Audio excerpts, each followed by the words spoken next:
আজকের আমরা 20 নম্বর স্কুল করব শিলিগুড়ি বরদাকান্ত বিদ্যাপীঠ। এর আগে আমি 19টা স্কুল করে দিয়েছি, যদি কেউ না দেখে থাকো অবশ্যই দেখে নিও। আর এই চ্যানেলে যারা নতুন আছো, আমার সমাধান চ্যানেলে যারা নতুন আছো, তারা চ্যানেলটিকে অবশ্যই সাবস্ক্রাইব করে দাও। তোমাদের কাছে নোটিফিকেশান পৌঁছে যাবে, আমি পরের স্কুলগুলো যখন করব তোমাদের কাছে নোটিফিকেশান পৌঁছে যাবে। আজকের প্রথম কোশ্চেন, দুটি পরস্পর মৌলিক সংখ্যার গসাগু কত? পরস্পর মৌলিক সংখ্যার গসাগু হচ্ছে 1। 420 মিনিটে কত ঘন্টা? 420/60 করতে হবে, 7 ঘন্টা বেরোবে। আর 21 এর গুণনীয়কগুলো কী কী আছে? 21 এর গুণনীয়ক হচ্ছে 1, 3, 7 আর 21। 36-এর 16কে লঘিষ্ঠ আকারে প্রকাশ করতে হবে, 36-এর 16কে কাটাকাটি করতে হবে, 9-এর 4 হবে। 32-এর 7কে মিশ্র ভগ্নাংশে পরিণত করো, 32-এর 7কে মিশ্র ভগ্নাংশ 7 দিয়ে ভাগ করলে 4 পূর্ণ 4-এর 7। এর পরের কোশ্চেন, 169-এর বর্গমূল। 169কে বর্গমূল করলে দেখো, একে উৎপাদক বিশ্লেষণ করলে 13 গুণিতক 13 হবে, তো বর্গমূল হবে 13। 207.02কে স্থানীয় মানে বিস্তার করো। স্থানীয় মানে বিস্তার দেখো, 200 জন্য 200, 7-এর জন্য 7, আর 0.0 জন্য কোনো কিছু হবে না। তারপরে 2-এর জন্য 2/100। 0.5 এবং 0.05-এর মধ্যে কোনটি বড়? 0.5টা বড় হবে। আর তারপরে দেখো, একটি সরলকোণের মান 180 ডিগ্রি। ঘনবস্তুর দুটি উদাহরণ হবে ইট, টোপর। ত্রিভুজ কাকে বলে? 3টি বাহু দ্বারা সীমাবদ্ধ সমতলিক চিত্রকে ত্রিভুজ বলে। এরপরে একটা যোগ দিয়েছে, যোগটা দেখো, 12-র 5 আর 10-এর 3 লসাগু 15 হবে, এটা যোগ করলে হবে 5 পূর্ণ 11-র 15। তারপরে আবার একটা বিয়োগ দিয়েছে, বিয়োগটা পূর্ণ সংখ্যা আছে, পূর্ণ সংখ্যাকে তোমরা অপ্রকৃত ভগ্নাংশে পরিণত করে নেবে, তারপরে বিয়োগ করলে হবে এটা 3-এর 10। তারপরে দেখো, 22 আর 26-এর গসাগু কত হবে? তো এটা উৎপাদকের সাহায্যে গসাগু যদি করি আমি, তো 11 দিয়ে ভাগ যাবে, 11 দুনে 22, 6, 11 6 66, তারপরে আবার 2 দিয়ে যাবে 1 আর 3। তো গসাগু দেখো, গসাগু 11 গুণিতক 2 হবে, এই নিচেরগুলো কিন্তু হবে না, গসাগু করার সময় শুধু এই সাইডেরগুলো হবে। তো 11 গুণিতক 2 সমান 22। তারপরে আছে, সমকোণ কাকে বলে? যে কোণের মান 90 ডিগ্রি তাকে সমকোণ বলে। তারপর 4 সেমি ব্যাসার্ধ বিশিষ্ট একটি বৃত্ত অঙ্কন করো।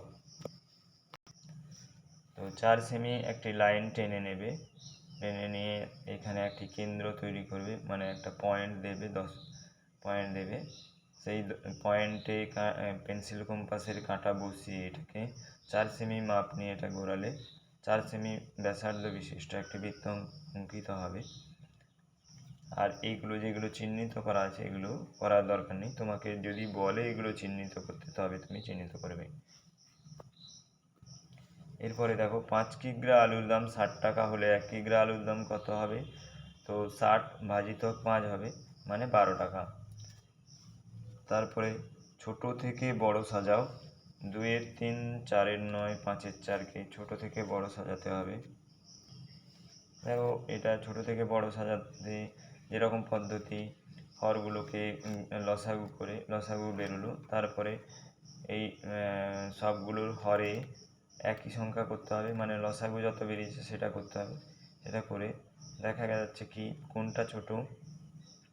দেখো, এইটা ছোট হচ্ছে, 8-এর 18 ছোট হচ্ছে, তাহলে 4-এর 9 হচ্ছে সবচেয়ে ছোট। তারপরে আছে 12-র 18, মানে 2-এর 3, তারপরে হচ্ছে 5-এর 6। দেখো, তুমি একটি বাঁশের 5-এর 8 অংশ লাল রং এবং 1-এর 4 অংশ সবুজ রং করেছো, এবার তুমি মোট কত রং করেছো? তো তো এটা করতে হলে দেখো দুটো ভগ্নাংশকে যোগ করতে হবে, তো লসাগু 8 হবে, তো 7-এর 8 অংশ, তাহলে আমি মোট 7-এর 8 অংশ রং করেছি। এরপর গ দেখো, ঈশিতা 150.50 টাকা এক ঝুড়ি আম কিনলো, বাজারে গিয়ে 175 টাকায় বিক্রি করলো, সে বিক্রয় করে কত টাকা বেশি পেল? দেখো তার বিক্রয় মূল্য থেকে ক্রয় মূল্য বাদ দিয়ে দিলে এটা পেয়ে যাব।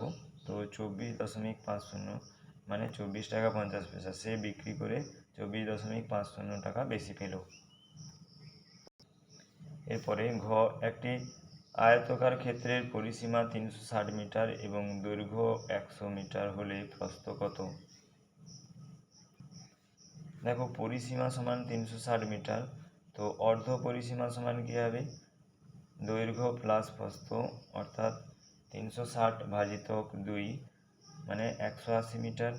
তো তাহলে প্রস্থ, দৈর্ঘ্য প্লাস প্রস্থ যদি এটা হয় তাহলে প্রস্থ কত হবে? 180 মাইনাস 100, তো 80 মিটার। শামীম 1000 গ্রাম চা 200 টাকায় কেনে, সেই 50 টাকায় কত গ্রাম কিনবে? তো এটা একটা ঐকিক নিয়ম। 200 টাকায় চা কেনে 1000 গ্রাম, 1 টাকায় চা কেনে 1000/200 কম হবে, তো 50 টাকায় কত কিনে ইন্টু 50 হবে, তো 250 গ্রাম। এরপরে দেখো একটা সরল আছে, সহজ সরল, শুধু বন্ধনীর কাজগুলো দেখতে হবে। দেখো 5 থেকে 2 গেলে 3 হবে, 10 থেকে 3 বাদ দিলে 7 হবে, তারপরে এখানে কোনো কিছু নেই মানে এটা এর, 7কে 3 দিয়ে গুণ হবে 21 হবে, ভেতরে 5 আছে, আর 21 5 কত হবে? 26। তারপরে দেখো কর দাগে কী আছে, তোমাদের ওয়ার্ডে 12 জন লোক 15 দিন ওয়ার্ডের সমস্ত ড্রেন পরিষ্কার করেন, 20 জন লোক কাজ করতেন, যদি 20 জন লোক কাজ করতেন তবে কত দিনে কাজটি শেষ হতো? তো 12 জন লোক সমস্ত ড্রেন পরিষ্কার করেন 15 দিনে, একজন লোক যদি পরিষ্কার করেন তাহলে ওটা বেশি দিন লাগবে, 15 × 12 হবে, 20 জন ওটা নিচে বাই হবে, তো এটা কাটাকাটি করলে হবে 9 দিনে, তাহলে 20 জন লোক 9 দিনে ড্রেনটি পরিষ্কার করতে পারবেন। 4-এর খ দেখো, একটি পোলট্রিতে 4000টি মুরগি 250 দিনের খাওয়ার মজুদ ছিল, কিন্তু আবার 1000টি মুরগি আনা হলো, এই মজুদ খাবারে মুরগির কত দিন চলবে? দেখো পোলট্রিতে 400টি মুরগি ছিল আগে, তাদের 250 দিনের খাওয়া ছিল, তারপরে আরও 1000 নিয়ে আসা হলো, মানে 5000 হলো।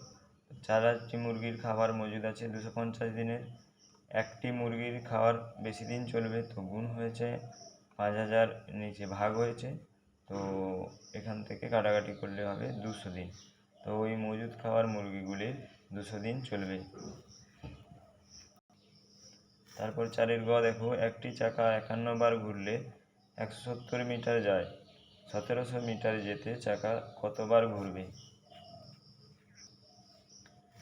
একটি চাকা 170 মিটার যেতে 51 বার ঘুরে, তো 1 মিটার যেতে কম বার ঘুরবে, তো 170 বাই হয়েছে, 1700 মিটার যেতে 1700 মিটার গুণ হয়েছে, তো এটা কাটাকাটি 510, তো 1700 মিটার যেতে 510 বার ঘুরবে।